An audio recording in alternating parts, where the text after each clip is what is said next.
Giants fans, what is going on? Welcome to another episode of the Draft Show. We are usually live on Thursdays, but due to us also having lives outside of this, we have to come back to Sunday night to give you that primetime experience with the draft talk. And of course, look, we saved the most important position in football for Sunday night, and we brought on Dan. Obviously, me and Truth are almost always here with you guys.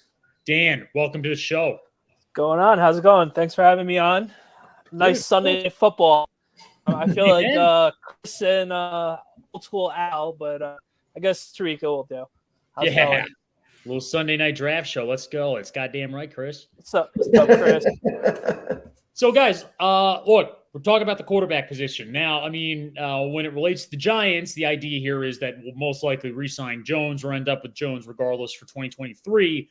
So, the odds are of us getting a quarterback, to me, seem low, but what if for whatever reason they did have to move on for Jones, or what if they wanted to get some sort of depth piece? That's why we're talking about this, right? Truth? Yes, and we don't know what Jones, Shane, and Dable, they may like a certain guy in this draft that we don't even think they may like. So, right, yeah, right. No doubt about it. And Dan, what are your thoughts on that? State of the quarterback matters with the Giants, and thoughts on the different routes that might occur here. Well, obviously, I'm like you guys. We're all assuming that Dan Jones comes back, but we could all be silly next week or after 7th if he doesn't get Ted, and our hands are like, what are we gonna do? And then we're scrambling, trying to figuring out what's gonna happen with quarterbacks. So, right, the delicate thing, like we were talking about earlier before the show, throughout the week was. Normally, we're so used to drafting in the 5, the top 10, and you're like, all right, we should look at X, Y, and Z with some sort of quarterback. There's half of the Giant fan base thinking that, you know what I mean? So then it's like, wow, maybe Shane Dable might have to figure out a way to get down to that area if that was something they really wanted to. I don't think that will happen, but you never know with how the regime will handle something like that. Yeah, no, absolutely. And look, even when we had Eli, it was very rare when this happened, but we did get – I'm trying to remember some of the quarterbacks we got in the late rounds. Ryan Neesap, right? Nassap, Romer. Right. He's another one. Thank you. And then we all know Davis Webb, now the new quarterback coach for the Broncos. Right. And then Kyle the year following. Kyle Lauletta. Yeah. Yeah, that was 2018, wasn't it? I believe so. That was the year after. Yeah, that was the year after Davis Webb. Yeah, he was 4th round pick. Yeah, he was the Shermer guy. No, yes, okay. he was the Shermer guy. Senior Bowls, right? We went 2 years in a row of getting the Senior Bowl quarterbacks. Yeah, and Dave Jones, yes. Yeah. Well, look, guys, this is how we broke it down tonight, all right? So Dan's going to go for the the top 4 guys that you all know. We're going to hear his analysis on that. I'll get the next kind of level guys, and then Truth will kind of round up with a few guys that would be kind of towards the end. But again, this is all equally important because obviously we understand that a lot of you want to hear more thoughts and opinions on Richardson, but we got to look at the reality of if the Giants get a quarterback, the odds are it might be like a late rounder. Right. To back up. So everything is equally important here. And you never know what you're going to get out of a quarterback. It's always exciting. You just absolutely never know. So, Dan, why don't we just start with again, I don't know. It's very tough for me to figure out who's probably going to go first overall in this draft. But why don't we start with CJ Stroud out of Ohio State? We're going to CJ Stroud out of Ohio State first. Okay. With him, it's like, we know what he can do, but it's also the stigma of Ohio State quarterbacks. Really, him. We see him play. We've throughout his whole career has always been clutch, finding ways, very accurate. But for whatever reason, people don't give him the credit because of the lineage of other Ohio State quarterbacks, getting with the wide receivers and him being able to throw basically with a plug-in NFL starting wide receivers as you've seen the last couple of years. For some reason, people don't think he's really clutch enough because in the big games, unfortunately, the 2 Michigan games and in playoff games. I thought he played great this year's playoff game. It was because of the kicker missing the field goal. Yeah, he did. He played great against Georgia. I think he's probably the most quarterback. Everything I've been reading and then watching the couple games I here and there watching Ohio State the last couple of years, I see him going in the top 5. Obviously, right. It's really ultimately with like anybody else. I'm going to probably repeat myself 10 times, but it's really we've seen it time and time again. It's really ultimately how can these guys grow within a system, and is it the right coaching staff for them to actually grow to learn the next step in the NFL? I got burned by Haskins. I was one of those guys that wanted Haskins. I did too. I did at the time. A couple of years. Yeah. I was blinded by the 4-7 touchdowns. I'll be honest with you on that, and then the Rose Bowl. But yeah, it's like we all know Jay Stroud, so it's not really anything like earth-shattering what I'm saying. Like, what do you guys think about CJ Stroud?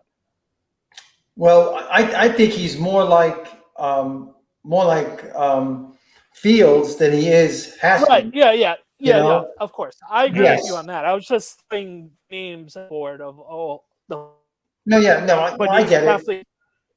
He showed a lot. He showed a lot to me against Georgia.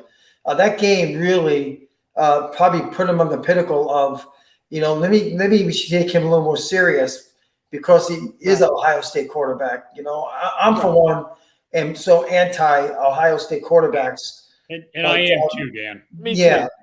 So, but he really proved himself in that game, and that's going to really help his stock along with the combine. So, because that's a tough defense. I mean, that Georgia defense was the real deal, and the biggest issue that Ohio State quarterbacks always face is that they especially in the last 6 years, they've established themselves as a wide receiver university, and generally they have so much speed on their team, and they're playing the Big Ten, and when you're playing Purdue, and you're playing Illinois, and you're playing Iowa, these teams don't have. Go ahead, speed. State Michigan.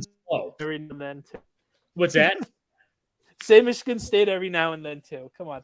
Well, listen, believe me. I mean, if any of these quarterbacks want to raise their draft grade, they play Michigan State. I think collectively that Michigan State's given up 150 points to these guys over the last 3 years alone. It's bad, but look, I mean, it's a perfect example of it's an adjustment because they have 5 to 8 seconds of passing time before they get sacked, right? And then they're throwing to wide receivers and their first target's open, so they don't have to get used to reading the field. And that's one of the issues that we always see. But to me, it's a transition thing in the NFL. I don't think it completely knocks them forever. Haskins, yes. Fields, no. It's just a slower transition for him because he's got to adjust to the first guy not always being available. I think Fields will be fine in the long run. The question is, so too. Will Stroud as well? And it sounds like he's more like Fields than he is like Haskins, right? So odds are he'll be better off. Right. I absolutely agree with that. Yeah. And like any quarterback, they're going to have a learning curve and they have to develop every quarterback. So, right. So do you think he's better? He's obviously 1A in whatever way you think you'll think. So we'll talk about it with the other guy. Why don't we just bring him up right now? Because I know you're trying to compare him to, right? It's Bryce Young? Yeah. Okay. Just want to make sure I get that right. I personally think he's better than Stroud because we've seen him play in the bigger games and accomplish more of those bigger games. I think he, as well with Stroud with the wide receivers, he actually, especially the year he won the Heisman, he had other good wide receivers to help him out with that type of thing. But unlike the other Alabama guys, I think it's like when you're watching them, all right, Hurts, like, all right, he could be all right. Tua, all right, we'll see what it does in the NFL. But Bryce Young, it's more of like, all right, this guy has it. He definitely has something there, and he's going to hopefully find the NFL. The only knock that I'm seeing is with people is his height. And honestly, we've seen guys with 6 foot.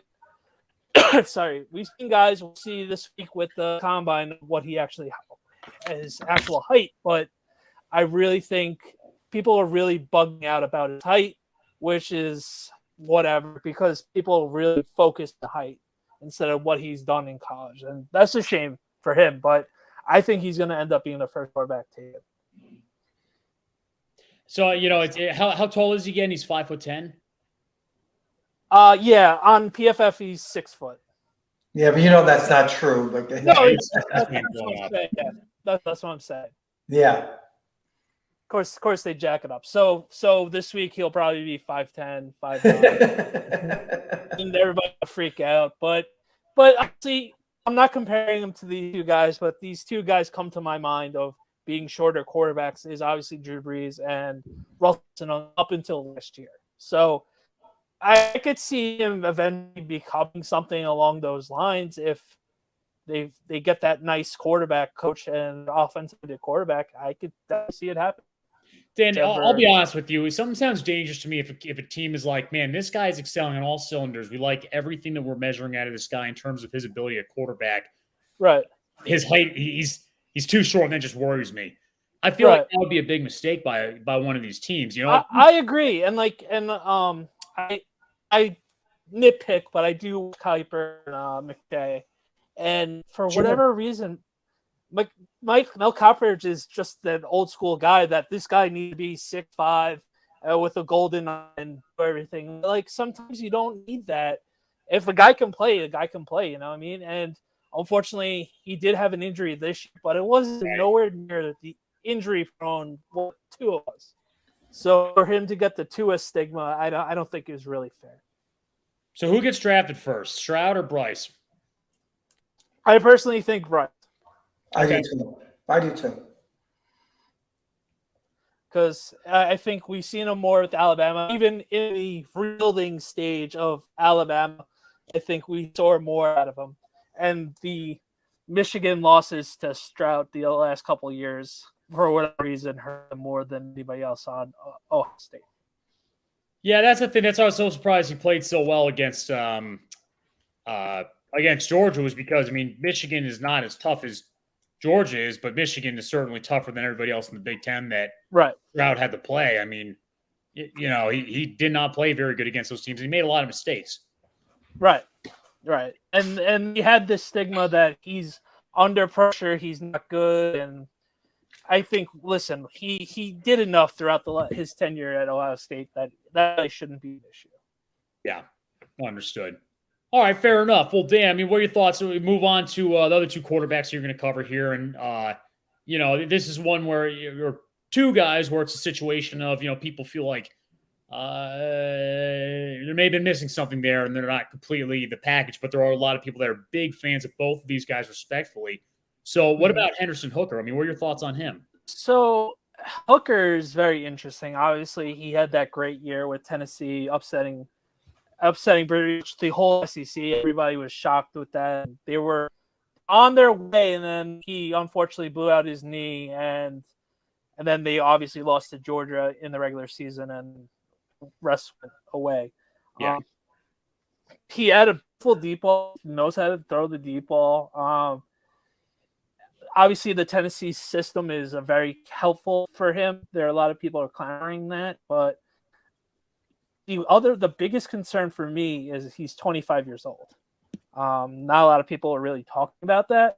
And when people were throwing the rumor out that the Giants were looking to get him this week, I don't know how truthful that was. They did have pictures of Joe Shane probably just doing his normal GM talking to the players and scheming it out. But with him he got hurt towards the end of the season, so we don't know when he's going to be able to come back.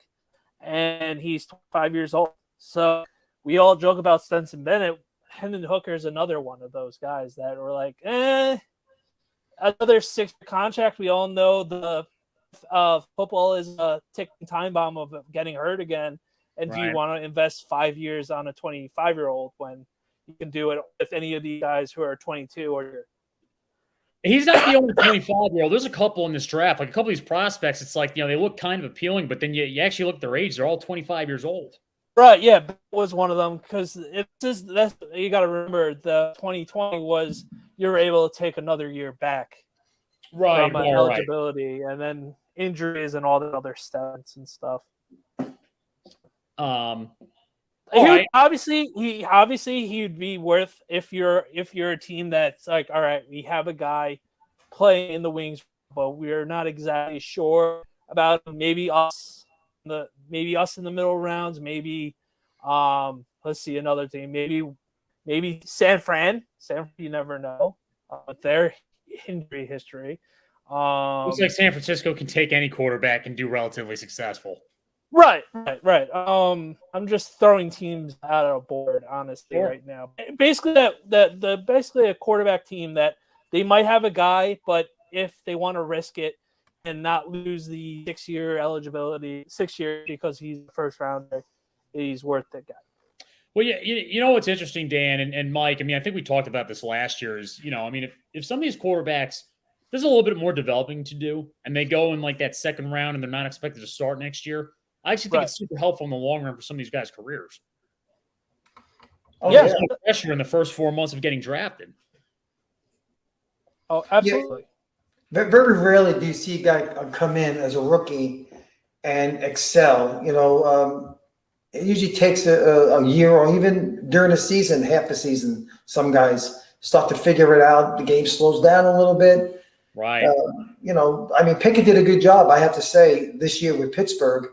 When he finally took over the starting position, he did a good job. You could see him catching on, and he showed some promise. Yeah, no doubt about it. All right, how about Anthony Richardson, Dan? So this is the funnest one. There's a few. I see a lot of people in this guy's bandwagon on Twitter. Oh boy, don't know anything about him. Oh, because they read PFF, and as I was reading PFF today, his funniest was his comparison was Josh Allen, and then hold on, this was funny. This really cracked me up. I actually really felt bad. CJ Stroud was compared to be Ryan Tannehill, and the biggest one that really hurt my feelings because he's our top quarterback in our rankings. Oh no.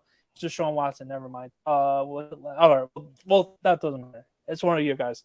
But with Anthony Richardson, it's really one of those. He should stay another year in Florida, get another year in the system ready to go. Yeah. But his talent, overall athletic ability, is like, all right. I'm making over a couple $1 million.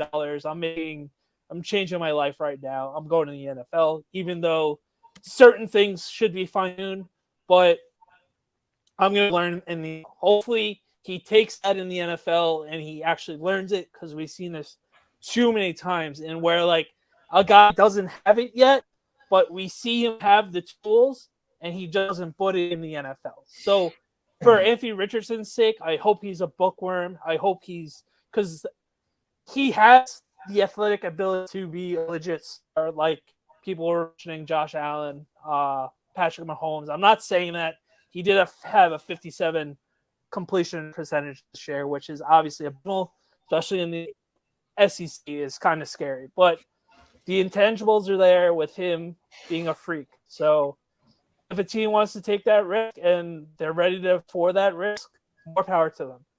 Yeah. Well, I think with Richardson, he needs to fall with the perfect team. Right. For him, he needs to go to a team that has a quarterback already in place where he doesn't have to sit not 1 year, perhaps 2 years or more, and learn. It didn't hurt. It didn't hurt Aaron Rodgers to do that when they had Brett Favre. And Mahomes as well. So. Right. Well, he had 1 year he sat, but right. Yeah, but I think Richardson, he's a very athletic kid, but he's playing against guys who are either younger than him, or when he goes to the NFL, he's gonna be playing against men. And he's not gonna duke these guys that easily, and he can't be running every play. So he needs a perfect team to go to, 2 year development, and learn, like you said, a bookworm. He needs to really take it and run with it. He must. That is a must. He's not day one ready. Obviously, everybody else has bookworms as well, but he's the least of the guys that are ready to go. Yes, to be an NFL. I agree. And I'm gonna I'm just gonna push back a little bit with truth, just a little bit. I agree with you, but for whatever reason, NFL is all right. We have to push them out now. So maybe 1 year like Holmes would probably be more realistic than 2 years. Because if it's 2 years, people are gonna bug out about, we spent a 15th pick on him, top 10 pick on Anthony Richardson, got to see him. You know what I mean? So it's gonna be interesting to see where he goes, and he's either gonna be starting day one when he's ready, and they're gonna be 2-13, or he's gonna go in that right spot, and he's gonna be a guy that we're like, oh, okay, good for him. He made the transition when no one expected him to do it. In my opinion, that's going to be unfair for him to go to, like, let's just say 9 to Carolina. I think that's going to be very unfair to him. I agree. I agree with you. I'm just playing devil with you. Yeah, I know. I'm not sure why in the NIL era why he would come out this early from football anyway. Right. He has the opportunity to still make money at Florida, so I don't really understand what the rush was. He's got 1 year of college experience, quarterback. Right. Another year with doing wonders. I agree. I couldn't agree more. I think it would have helped in the long run. I mean, obviously, God forbid an injury, but, yeah. Right. Why don't we move on to the next quarterback? And now it's some of the quarterbacks that, I had to bring up. The first one, here's a story about this guy. I came into the season very honed in on Will Levis, right? His numbers were not as good this year as they were last year. And I would say overall, if you watch his performance, because again, the numbers aren't everything. There was a little bit of disappointment in the performance overall, not kind of following that trajectory. When I watch him play, I mean, the one thing that he has better than everybody else in this draft is his accuracy. I mean, he throws darts in tight windows. Some of the incredible ones that I see is like, if a linebacker's coming in from the left to a receiver, he'll throw it a little bit to the right. Where the receiver can lean a certain direction. I've almost never seen that done before, right? We also got a guy that's pretty athletic, and he can absolutely throw the deep ball. And then one thing that I always just kind of look for in general is program elevation. And you know what? Kentucky has a pretty good program in the SEC now, whereas historically they sucked, right? They had a lot of success under him. This past year wasn't so great, but, still better than what the average was for Kentucky prior.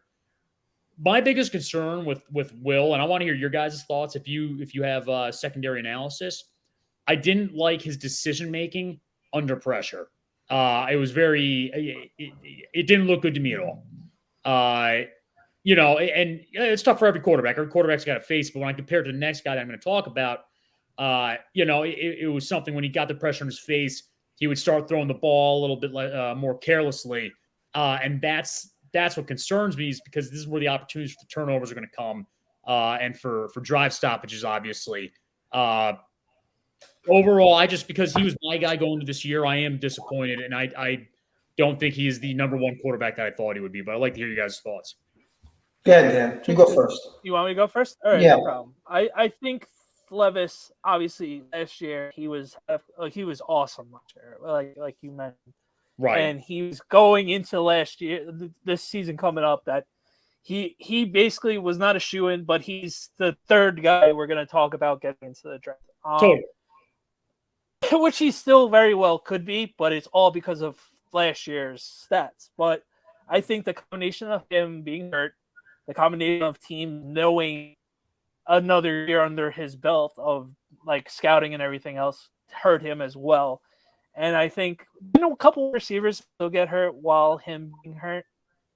I didn't watch Kentucky a lot. I watched a couple of games. They had a lot of drop balls. It was very similar to Duggan. Okay, it was drops. All right, so there were lots. Okay, I was trying to remember that. Okay, so I think he has it. He obviously we know he has it. It's just we can't judge him he's healthy, basically type of thing. But those injuries seem like an ankle, or I don't remember. But from everything I remember, was playable injuries that were like, all right, he's playing the next week. He's still very banged up. He probably wouldn't have played if he had a guy behind him. And it's Kentucky. You know what I mean? Like you mentioned, they were on the ascend, but still Kentucky. You know what I mean? Yeah. So he's got attributes that I mean, you look at his right. ability. He's probably the only quote unquote gunslinger out of the top 4 guys that would come out of the first round. I think he's the most purest passer among the guys we spoke about already, and probably some of the guys we're going to speak about after this. And I will tell you one thing, like Spartan said, he had a bad year this year, but let me tell you something. He's shown a lot of guts against Alabama this year. He got hit every play by multiple guys in that game, and he never quit. He showed toughness, and that's what look, when you watch a prospect, not only do you want to see him when he has a good day, you want to watch him through the bad games and see how he responds. And this kid did not quit. Absolutely. Absolutely. And I really think, he's going to get drafted top 10, my opinion, and I think he's going to be a better pro than he will be a college player. I think so. Especially Mark Thompson had a comment here. Progress is never a straight line in football. And in fairness, when we talk about, a seeming fourth-year regression in college football, please know Patrick Mahomes had a worse senior year than he did junior year in college football. Right. And I think what was the biggest knock against Mahomes when he came out was that air raid offense that gets heavily criticized a lot for quarterbacks, and it does always seem to be an issue. But obviously, it wasn't for him. But again, there's a guy that got to sit for a year and then adjust and have no pressure. Right. See, I think that's where we would have that conversation with Hooker if Hooker was still healthy. Right. With the air raid. Right. Absolutely. Okay, here's the next guy I want to talk about. Max Duggan at TCU. I mean, look, if we're talking about like I said, I always want to see program elevation. I don't care if you go to Wyoming. I don't care what school you go to. Just show me that your program did a little bit better under you than they normally would have. Well, TCU did very damn good. They were loaded with talent across the board, though, and that, sometimes I feel it can knock a player. But, some of the things, a lot of the success of TCU did fall on the quarterback. It did fall on Duggan here. And the things that I like, and he's not talked about nearly as much as some of the other guys, obviously. One of the things that I liked about this guy was in the pocket. He's not good at getting out of the pocket. That's a problem, and that's something that's very difficult to work on. When he's getting hands in his face, when he's getting buried in the pile, when it seems like he's going to go down, he somehow is able to focus on executing the wide receiver or, the pass. And I'm talking deep passes too. Like, it's not like he's doing these dump off passes under intense pressure.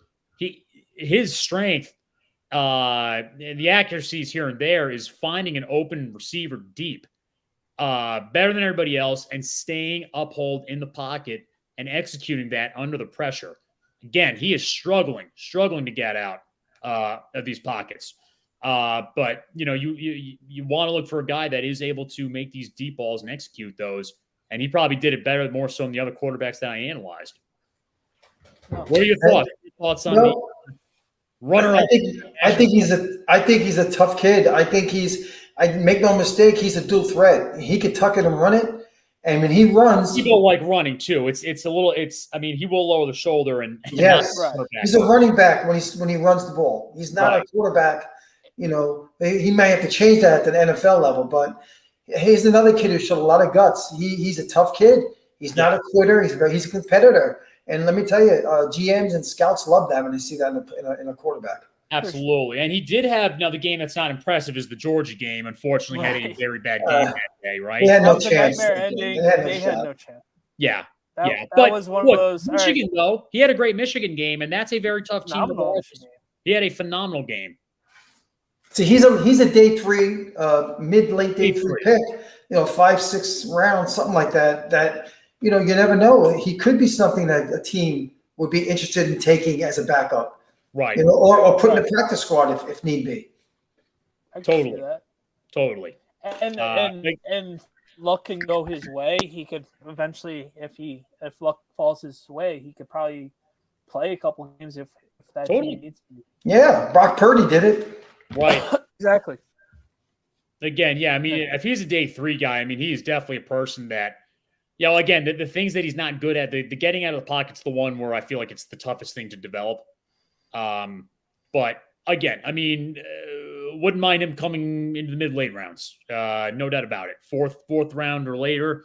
He's a pretty, look, he was an integral part of that offense. He was not an Alabama early 2010s quarterback that just handed off the ball and they went from there. I mean, he was orchestral in that offense. Exactly. I'm with you on that. So the next quarterback I want to go with, I really want to get him out of the way because he just wasn't that impressive to me. Game manager, in my opinion, Aidan O'Connell. I didn't think he was very impressive, very stiff. I didn't see enough, deep ball execution and whatnot. Purdue didn't run an open offense. Now, in defense of him, he did elevate Purdue. They're typically the doormat of the Big Ten. They did have success. They were up in the Big Ten. Jim Brom brought him up to be a pretty good quarterback. But, the arm strength wasn't enough there to prove it. Play extension, I didn't see it. Running ability, not so much. He was able to get out of the pocket decently, and I actually thought he's a pretty smart guy.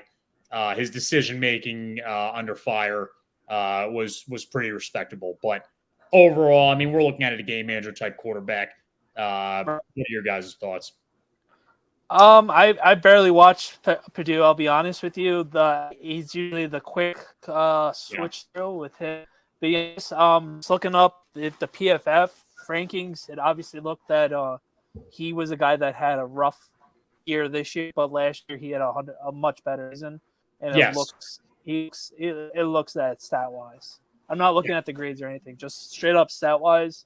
Last year was a better year for him, so he's another one of those. If you're going to take him really because it's been the year before than what he did this year. But it looks like a complete game manager type of situation. Complete game manager. Again, he had some accuracy strengths, but other than that, I mean, he just wasn't really that impressive to watch him play football. Yeah, right. Yeah. Purdue had a lot of pocket or talents in random pockets. Right. And, it's their success playing the Big Ten West. They're still winning low-scoring games. Just isn't enough for me to ever consider him, like looking at him and being like, wow, what a dominant player.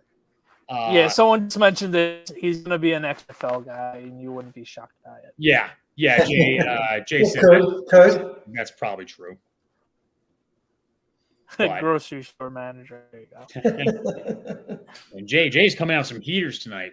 All right, well, the last guy that I got to cover is actually somebody that kind of impressed me, having not really paid attention to BYU football this past year. Jaren Hall does have a lot of traits of a quarterback. For somebody that's going to go as late as he is, he has pretty good athletic ability. Maneuverment, escape from the pocket, like it. Decision-making was pretty damn good. Arm strength, he was able to execute, and he's very athletic. I think he would actually be difficult for defenses to draw up schemes against. But again, he's somebody who's relatively raw and 25 years old. He's another one of those guys. Of course, BYU, you have to take a gap year to go do a mission, if you will. I'm trying to get that term correct. But, he's got some athletic ability. I think this guy has a lot of upside. No doubt about it. Yeah. I'm with you on that. He's go ahead. I'm sorry, Dan. Go ahead. No, go for it. You know more than me with the. No, I agree with you, Spartan. With this kid, he has good mobility. He's a dual threat. He can run the ball if he needs to. Good accuracy. Doesn't have a powerful arm, but he has a good enough arm to play in the NFL. And it's funny the XFL, but he could be a mid to late day 3 pick, and he can hatch onto a team as a backup. It's good enough. Yep, that's what I was saying. And again, I mean, if this guy was like 22 years old, we'd be looking saying, man, the upside here is tremendous. But it's the fact that he's 25 years old that bothers me. So I mean, if a team wants to take him as a decent backup and go for it, you want to take time to even develop. Again, like you said, Truth, if you've got like a franchise quarterback last couple of years, though, that it'd be a good opportunity for a team like that.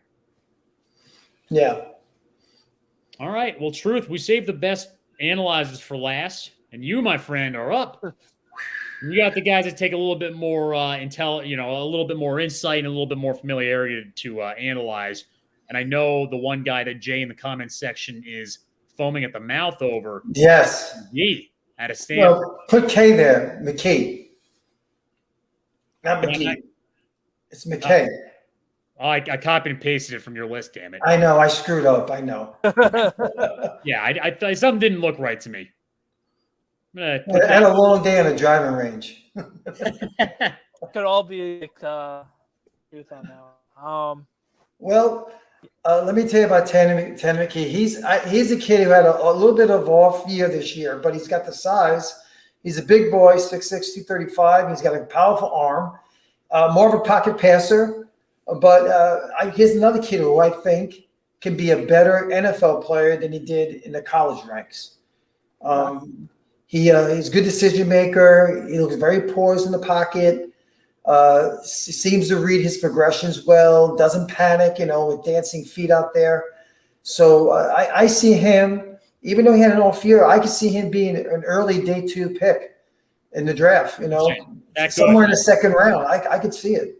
All right, you said he's more of a pocket passer. Does he have the ability to run out to the hash marks if he needs to? Because, again, I don't mind if somebody is a pocket passer, but what I think, in this day and age, on 3rd and 4, I want to see somebody go for the first down to the edge, kind of like Russell Wilson was doing earlier in his career. I mean, he ain't going to be a Russell Wilson, that's for sure, on the end. Okay. But he can, if he need be, he can probably get those extra yards. I think he got labeled a 4.7 in the 40. So it's not that fast, not that slow. He's a big boy.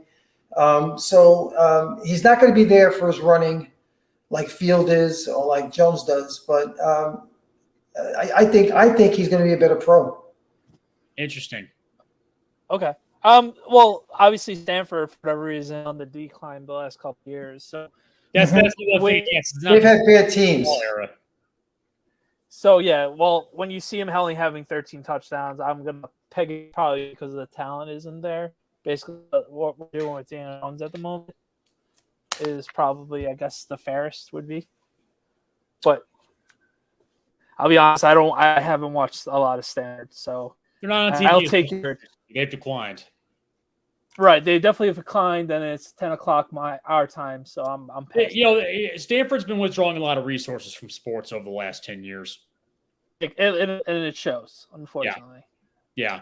You know what it is, guys? You have to be careful when you look at stats and college players. Yeah. Sometimes we fall in love with them, and sometimes they are what they are, but sometimes they're not. And like, this kid had 13 touchdowns. He had 8 interceptions, not very appealing. But again, he didn't have a very good team around him. Right. And, a lot of times they were playing from behind. So it was very predictable downs. Right. No. Yeah. I hear you. So I just think just by watching him, and you're going to see probably in the combine how well he does when he's just throwing the ball, doing those agility drills and all those little things that they do. You're going to see that people are going to be raving about him a little more. Right. That was going to be my next question. Yeah. And look, I mean, that's the one thing is, with a guy like this, when you're dealing with, the low stats and the hope that when when a team looks at him, it's like, well, we figured or we hope that they will do better with more talent. Even though that's probably true because you just didn't have it at Stanford. And obviously, you'll figure with more talent, you'll be able to explode more. Right, you'd love to have seen how he could have done with TCU's team. Right. It's still just a guess for a team as to whether or not it happens. So they can't take a risk. But like you said, he goes to the combine. He has some good measurables. They're going to look and say, well, we can work with this guy. Stanford didn't have a good offensive coordinator. They probably did not have a good quarterback coach. And if he was able to go through that, great day 2 pick. Yeah, and look, when you got someone that big. And he is mobile, but he's not going to be a runner, but he's got a good arm. Those are things that, it's already there. You don't have to teach that part. Sure. So. Right. And that's why I was asking, because watch at the end of this week, his name will be bouncing all over the place and everybody's like going to get him ready to go. And then you'll see him all over Twitter the next 2 months, which is good and bad. So yeah, it's interesting to see. Everybody's going to have their favorites at the end of this week or non-favorites. So. Yeah, Darius is asking what is his draft projections, and we said it probably somewhere in the second round, maybe late, could be early third. I don't. It all depends how the first. I always say this. It always depends how the first 50 picks fall. That determines what goes on. So he may not be the top 50th pick, but I still see him in Top 100. Yeah, I can see him going late second round. All right. Well, go ahead, Dan. My bad. No, I was gonna make a joke in the comments. It's not worth it. You can make a joke. Go ahead. No. I'm saying someone made a joke that the Giants would fall with that because of what the slow. I saw that. I think Jay said something. Oh yeah. Slow. Hey, look, they have a goofy smile and they look awkward. Then they're gonna be that. It's like Mara's best friend, pretty much. But what's funny though? I will say this, guys. I'm just gonna, because everybody always makes, especially casuals, make this comparison between Jones and Eli. I actually don't think they have anything in common. Just the demeanor. Goofy smile. It's the demeanor. It's the demeanor. But I don't even think the demeanor is that similar. If you listen to Jones talk versus Eli, it is actually a very different personality type. Jones is even more reserved than Eli. But I do think Jones has more confidence than Eli does. I'm with you with that, but I think we, as I mentioned we talk with Eli and him, is you don't know which Eli or Daniel Jones you're going to get. You're just going to get the same person every week in and week out, and that's where everybody's going to draw the comparison to. I thought Eli had a wide range of inconsistency. He would have that. 5 touchdowns, and then he would have the 2013 season, right? But he's a straight arrow. You don't know what you're going to get. Right. Jones actually has a very thin bell curve, especially this year, because he doesn't have people complain he didn't have a lot of touchdowns. And part of the success here was that he didn't make a lot of mistakes. Like, he rarely had turnovers. Right. He never really went backwards. Like, he was never handing the ball off to the defense, and then they score a touchdown against us. Like, we never had any of those. I always go back to this game, Minnesota Vikings 2007. Eli throw 4 interceptions, like 2 pick sixes. Jones has never had one of those days. Thankfully not. But that was the day all the Eli haters came out to play. Yeah. And it was, all right, here we go. Time to move on. Now or never, Eli. Let's go. Right. Now, I actually will say this. This is controversial. Thank God Twitter wasn't around that. That would have been bad. But this is controversial. I didn't think Kevin Gilbride was that good for Eli. And the reason I say that is because the 2 years after Gilbride left were, aside from 2011, the 2 best years of Eli's career under offensive coordinator. I'm drawing a blank. He was a dip of a coach, but the hell, I can't think of it. McAdoo. McAdoo brought Eli back from the 2013 season and had 2 very successful 2014-2015 campaigns.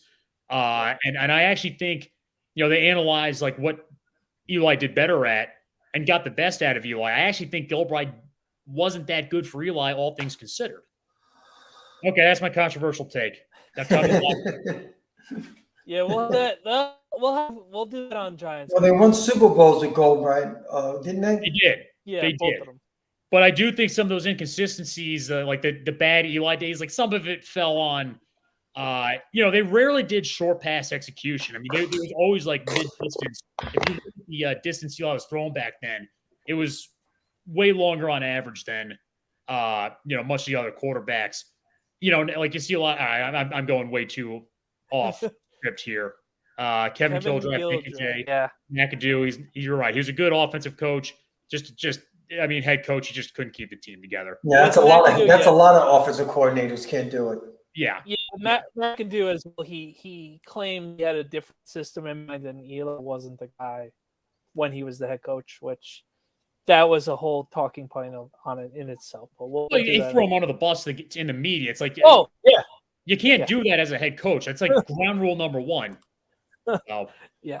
Okay. All right. Fun days. We have 3 quarterbacks left, and I'm not distracting anymore. Clayton Tune out of Houston. Truth. What do you got? Okay. Well, we talked about don't let stats mislead you. But here's a kid who had such a great year with a running gun Houston team. He threw for over 4,000 yards, had a very high rating, over 110, a great 4-to-1 ratio, touchdowns to interceptions.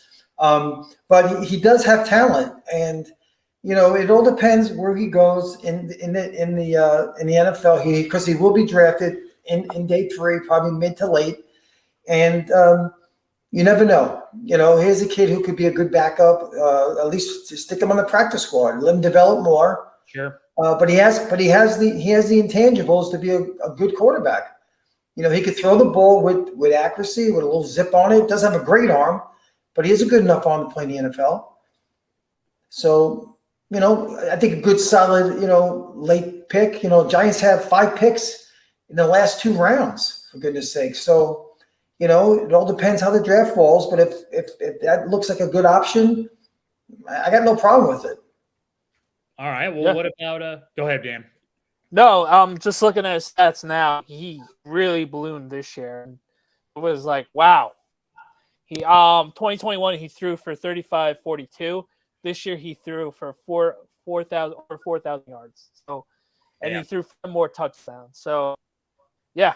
The Cougars offense really. Yeah, they're running gun. You know that. We all know that how they operate. But you still got to throw the football. You still have to make the right decisions when you throw the football. So absolutely. I wouldn't say a day 2 pick with him, but a late day 3. If you got extra picks and you're not going to trade up or package any, I don't have no problem with it. Yeah. What about Jake Haener out of Fresno State? Well, this kid had a pretty good senior week. That's where I really learned more about him. Then I started researching, did some scouting on him, watched some video, some film on him, and he's a good quarterback. He's a little bit undersized, I believe. He's about 6'1" or something like that. So he's not really a prototypical big quarterback that a lot of NFL scouts and teams drool over. But he does have good makeup. He has another one with a good arm, not a great arm. What I've read about him is that he has good leadership skills and he's a good high football IQ. So that goes a long way when it comes to decision making. Again, another late day 3 pick. If you see promise in him, you want to see if he can make the team or put him in a practice squad. Nothing wrong with that. Gotcha. Okay. All right. Well, then let's talk about one that people want to. You always want to run by the thought of another successful team's quarterback, kind of like Duggan. So tell me about Stenson Bennett. What are the cons? And could any quarterback go to Georgia and have won a national title with that team? I guess is the question. I don't know. I don't be honest with you. I don't know. But look, the kids like Dan mentioned about Hooker, and also he mentioned about somebody else. The age. He's an older guy. The quarterback from BYU. Right. He's an older guy. He's not going to come in there, I don't think, and take over a team and be a starter quarterback. I don't believe that. And but he fit his ability. The way he played was perfect for Georgia. They needed somebody to guide that offense with stability. Didn't have to be a superstar, but he was a gamer. And we use that word gamer loosely sometimes, but he was a gamer.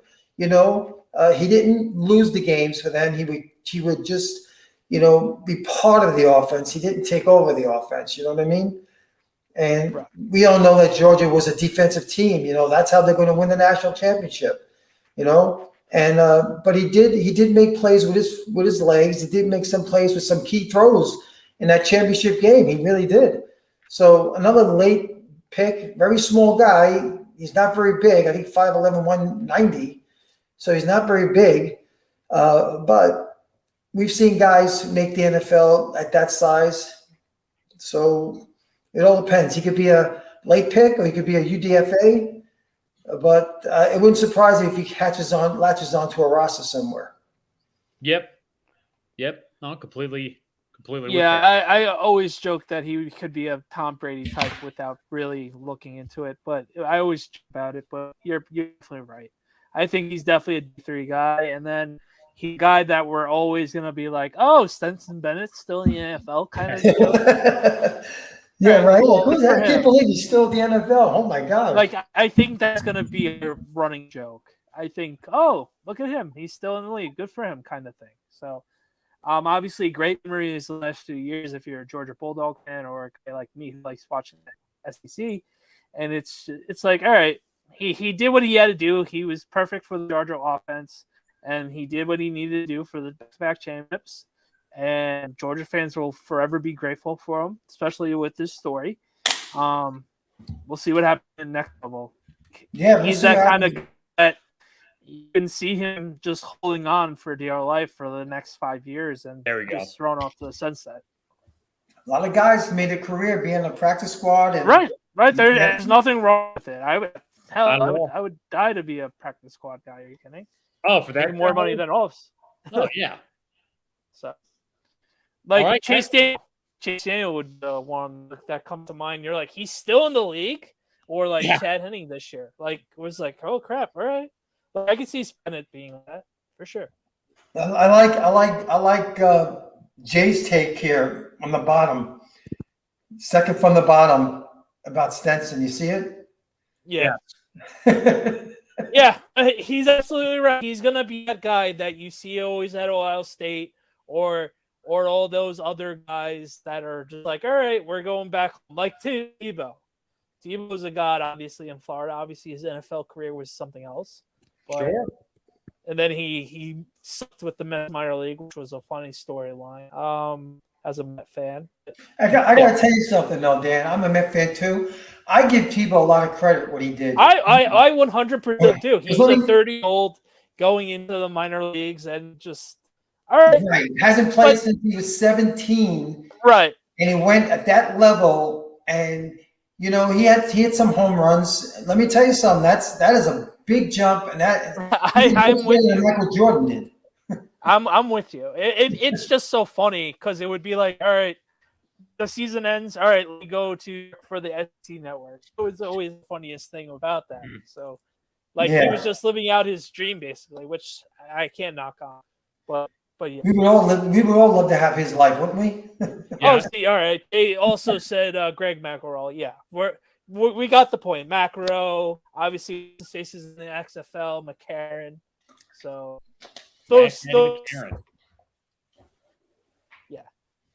yeah, we talked about that. Darius asked about Haener. Yeah, he did have a good senior week, good senior bowl game.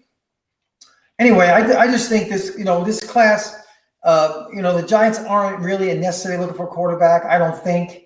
No, I really need Jones contract, and I don't see that happening. Yeah, I think he'll get signed. I think the Giants will sign Daniel Jones. To how many years, I don't know. But I just think I wouldn't be shocked if on day 3 somewhere, if Joe Shane really likes a quarterback where he feels, because you're not going to have Taylor. Taylor's only one more year. Right. That's the thing you want to keep. Yeah. You never know. I mean, we don't know what Joe Shane and Dable want. So. Right. And this week is the week, combine week, obviously. Everybody's gonna be the agents and GMs are all gonna be there. So hopefully everybody's coming back from vacation, ready to go, and that paperwork done. Right. And hopefully it doesn't become ugly. That's all we can ask for. Yeah, I can't wait for the combine. It's gonna be good watching certain groups and see how they do. We all know what the strongest positions are coming into this draft, and I'll be interested to see which ones really shine and really take center stage. Right. No, I'm with you, and we got a lot of more draft shows coming down the pipeline to go over these players. But I'm with you. The draft combine for us, Truth, is something we look forward to.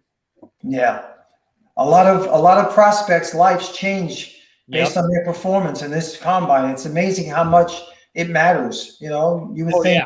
Big time. Right? You would think 12 games of a season should be enough, but it's amazing how the combine really tips certain teams to certain prospects, Mm-hmm.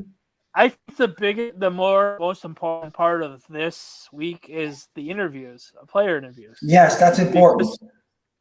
I think that's more important sometimes because obviously you have all the game backing up with everything else, and then you see, all right, that's more of an insurance of like, okay, we saw it in the game, we see it now, more times than not. But in the interviewing process, how can you talk to me and all the other people? How can you break it down? That's what I liked about the Giants. I'm sure the other teams do it. They showed the insides as much as you possibly can last year. And I found that really interesting and fascinating. I always love the pre-draft stuff. I feed off of it. I always watch it. If it's anything, it can indicate a personnel issue, and one of the biggest. Right. And Dan, I hope you didn't feel like I cut you off there. No, yeah, you're good.